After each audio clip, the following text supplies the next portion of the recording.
नमस्कार विद्यार्थियों, मैं बीएस राजावत मिशन ज्ञान के सीईटी ऑनलाइन प्लेटफॉर्म पर आप सभी मित्रों का हार्दिक स्वागत करता हूं, अभिनंदन करता हूं।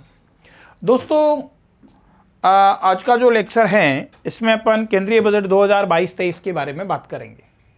देखिए, केंद्रीय बजट 2022-23 की हम बात करें तो आपको पता है बजट है ये वित्त मंत्री के द्वारा रखा जाता है। तो अभी भारत के वित्त मंत्री है निर्मला सीतारमन।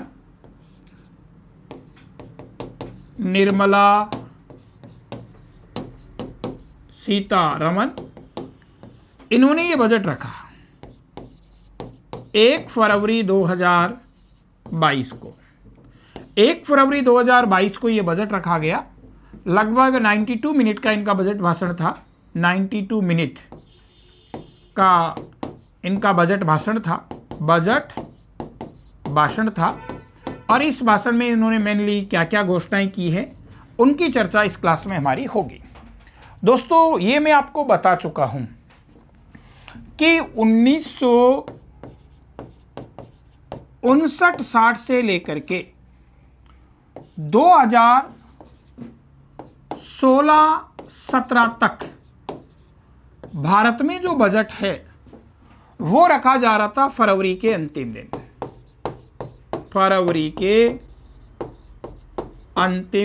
दिन रखा जा रहा था। और ये भी मैं आपको बता चुका हूं कि ये प्रथा विकसित करने वाले कौन थे। ये प्रथा विकसित करने वाले थे वो थे मोरारजी देसाई। अब 2017-18 से बेटा जी बजट है वो कब रखा जा रहा है? 1 फरवरी को रखा जाता है। बजट 1 फरवरी को रखा जाता है। और बजट ध्यान रखना बेटा राष्ट्रपति की पूर्वानुमति से रखा जाता है। बजट राष्ट्रपति की पूर्वानुमति से लोकसभा में रखा जाता है। तो 2022-23 का जो बजट है वो निर्मला सीतारमन ने रखा। 1 फरवरी 2022 को रखा है। लगभग 92 मिनट का इनका बजट भाषण रहा है। और इस बजट भाषण में इन्होंने क्या क्या घोषणाएं की हैं तो उनकी बातें इस क्लास में हमारे को देखनी है। तो देखिएगा, भारत का केंद्रीय बजट 2022-23 वित्त मंत्री निर्मला सीतारमन के द्वारा रखा गया। कब रखा गया? 1 फरवरी 2022 को ये बजट रखा गया है। और बजट कहाँ रखा जाता है? बजट लोकसभा में रखा जाता है। ध्यान रखें, बजट राष्ट्रपति की पूर्वानुमति से लोकसभा में रखा जाता है। फिर ये जो बजट इस 2022-23 का जो बजट भाषण रहा वो लगभग 92 मिनट का बजट भाषण रहा है। इसमें क्या क्या घोषणाएं की गई है? तो पहली, 3 वर्षों में 400 नई वंदे भारत ट्रेन चलेगी। ध्यान रखना, 3 वर्षों में 400 नई वंदे भारत ट्रेन चलाने की घोषणा है वो इस बजट में की गई है। नंबर 1। नंबर 2, प्रधानमंत्री आवास योजना में 1 वर्ष में 80 लाख मकान बनाने की घोषणा है वो की गई है। देखिए, आपको मैंने बताया था कि प्रधानमंत्री आवास योजना है। इसका उद्देश्य पहले 2022 तक सबको आवास उपलब्ध करवाना था। पर बेटा 2 वर्ष है वो तो कोरोना काल में ही निकल गए। और कोरोना काल में निकल गए तो अब इसको बढ़ा करके कब तक कर दिया गया? 2024 तक कर दिया गया है। और इस बजट में वित्त वर्ष में यानी 1 वर्ष में 80 लाख मकान बनाने की घोषणा है वो और की गई। क्योंकि प्रधानमंत्री आवास योजना का उद्देश्य ही क्या है? प्रधानमंत्री आवास योजना का उद्देश्य सबको आवास उपलब्ध करवाना। फिर है 25,000 किलोमीटर नई सड़कें बनाने की घोषणा की गई है। भारत को सड़कों से जोड़ने के लिए 25,000 किलोमीटर नई सड़कें और बनाने की घोषणा इस बजट में की गई है। फिर है क्रिप्टो करेंसी की कमाई पर 30% टैक्स लगाया गया है। क्रिप्टो करेंसी है, इसके ऊपर बेटा टैक्स लगा दिया गया है। इसकी इनकम के ऊपर क्रिप्टो करेंसी से जो आप बेनिफिट प्राप्त करोगे उसमें 30% टैक्स है वो लगा दिया गया है इस बजट में। फिर है डिजिटल यूनिवर्सिटी खोलने की घोषणा है, ये इस बजट में की गई है। पीएम ई विद्या मित्र के 200 चैनल प्रारंभ करने की घोषणा की गई ताकि विद्यार्थी घर बैठे डिजिटल शिक्षा वो प्राप्त कर सके। ये घोषणा भी इस बजट में की गई है। 75 जिलों को 75 डिजिटल बैंकिंग यूनिट की स्थापना, कि देश में 75 जिलों में 75 डिजिटल बैंकिंग यूनिट हैं वो स्थापित की जाएगी। ये घोषणा भी इस बजट में की गई है। रक्षा बजट, इसमें रक्षा बजट 5.25 लाख करोड़ रुपए का रखा गया है। रक्षा बजट 5.25 लाख करोड़ रुपए का रखा गया है। आयकर की दरों में कोई परिवर्तन नहीं किया गया है, यानी जो आयकर स्लैब 2021-22 में था वही आयकर स्लैब 2022-23 में रखा गया है। कोई बदलाव इसमें नहीं किया गया है। आयकर स्लैब में आपको बता चुका हूँ 2.5 लाख रुपए तक की वार्षिक आय है वो कर मुक्त है। 2.5 लाख से 5 लाख रुपए तक की वार्षिक आय उस पर 5% टैक्स लगता है। बेटा 5 लाख से लेके 7.5 लाख रुपए तक की इनकम है उस पर 10% टैक्स लगता है। 7.5 लाख से लेकर के 10 लाख तक की इनकम पे 15% टैक्स लगता है। 10 लाख से 12.5 लाख रुपए की इनकम है उस पर 20% टैक्स लगता है। 12.5 लाख से 15 लाख की इनकम है उस पर 25% टैक्स लगता है और 15 लाख से अधिक की जो इनकम है उस पर 30% टैक्स लगता है। यानी भारत का जो आयकर स्लैब है उसमें किसी प्रकार का परिवर्तन इस बजट में नहीं किया गया है। फिर आप देखें रत्न व आभूषण, रत्न व आभूषण पे सीमा शुल्क जो पहले 7.5% था उसको अब कितना कर दिया गया है, 5% कर दिया गया है। देखो बेटा कल मैंने बताया था, आपको याद हो तो, मैंने सीमा शुल्क बताया था, सीमा शुल्क बताया था, याद करो। सीमा शुल्क किस पे लगाया जाता है, आयात और निर्यात। आयात और निर्यातों पे लगने वाला शुल्क है वो सीमा शुल्क कहलाता है। और ये भी मैंने बताया था कि सीमा शुल्क है, एक तो होता है मूल्य अनुसार, मूल्य के अनुसार, और एक होता है मात्रा के अनुसार, मात्रा के अनुसार। मूल्य के अनुसार ध्यान रखना, जो बहुमूल्य वस्तुएं होती है उन पे सीमा शुल्क मूल्य के अनुसार लगता है। और आपको याद आ रहा हो तो पिछली क्लास में मैंने बताया भी था कि वर्तमान बजट में जो रत्न और आभूषण हैं यानी सोना चांदी हैं, इस पे जो सीमा शुल्क हैं वो मूल्य का 5% है। पहले 7.5% था जिसको इस बजट में घटा करके कितना कर दिया, 5% कर दिया। और आपको याद आ रहा हो तो मैंने बताया था कि जो नकली आभूषण हैं इस पे सीमा शुल्क हैं वो 400 रुपये kg के हिसाब से, यानी मात्रा के हिसाब से हैं। 400 रुपये किलोग्राम के हिसाब से आपका सीमा शुल्क वो लिया जाता है। फिर है चालू वर्ष में विकास दर 9.2% रहने का अनुमान इसमें लगाया गया है कि विकास की दर 9.2% रहेगी। राजकोषीय घाटा 2021-22 में बेटा रहा था -6.9% और 2022-23 में अनुमानित है -6.4%। फिर 60 लाख नौकरियां देने की घोषणा है, ये मोदी जी ने की है। मोदी जी ने इस बजट में करवाई है कि एक साल में हम 60 लाख लोगों को नौकरियां देंगे। देखने वाली बात है कितने को देते हैं या कितने को नहीं दे पाते हैं। नकली आभूषणों पर कस्टम ड्यूटी सीमा शुल्क है 400 रुपये प्रति किलो के हिसाब से है, जो मैं आपको बता चुका हूं।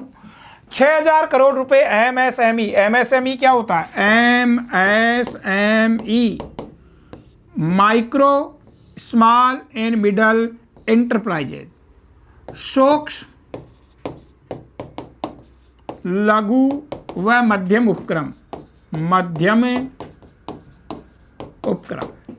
तो ध्यान रखना सूक्ष्म लघु और मध्यम उपक्रमों के लिए 6000 करोड़ रुपए की राशि का प्रावधान किया गया है कि इन उद्योगों के विकास के लिए 6 करोड़ हजार रुपए की राशि दी जाएगी। फिर हैं बेटा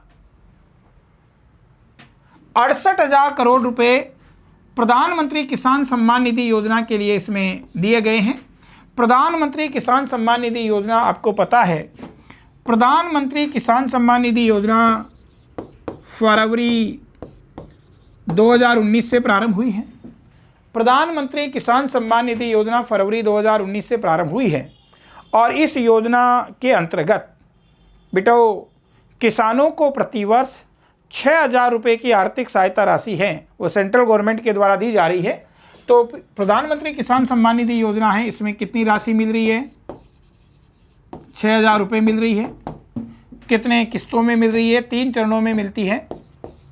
2,000 प्लस 2,000 प्लस 2,000, इसको कहते हैं प्रधानमंत्री किसान सम्मान निधि योजना। फिर है 15,500 करोड़ रुपए हैं प्रधानमंत्री फसल बीमा योजना के लिए दिए गए हैं। प्रधानमंत्री फसल बीमा योजना आपने पढ़ी है। प्रधानमंत्री फसल बीमा योजना क्या है, थोड़ा सा बता दूं। हालांकि इसकी चर्चा पिछली क्लासों में हो चुकी है, पर यह बताना ज़रूरी है कि प्रधानमंत्री फसल बीमा योजना है, इसके लिए मोदी जी ने इस बजट में 15,500 करोड़ रुपए का प्रावधान करवाया है। प्रधानमंत्री फसल बीमा योजना में क्या है मेरे बच्चों? प्रधानमंत्री फसल बीमा योजना, बेटा इसकी घोषणा है, ये तो हुई थी 13 जनवरी 2016 को, और इसको लागू किया है 15 जुलाई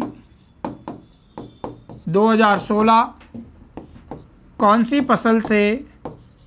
खरीफ की फसल से इसको लागू किया गया है। इसमें प्रावधान क्या है? इसमें प्रावधान ये है कि अगर किसान अपनी खरीफ की फसल का बीमा करवाता है तो 2% प्रीमियम देना है, रबी की फसल का बीमा करवाता तो 1.5% प्रीमियम देना है, और व्यापारिक फसलों का बीमा करवाता है तो 5% प्रीमियम किसान को देना। 5% प्रीमियम है वो किसान को देना है।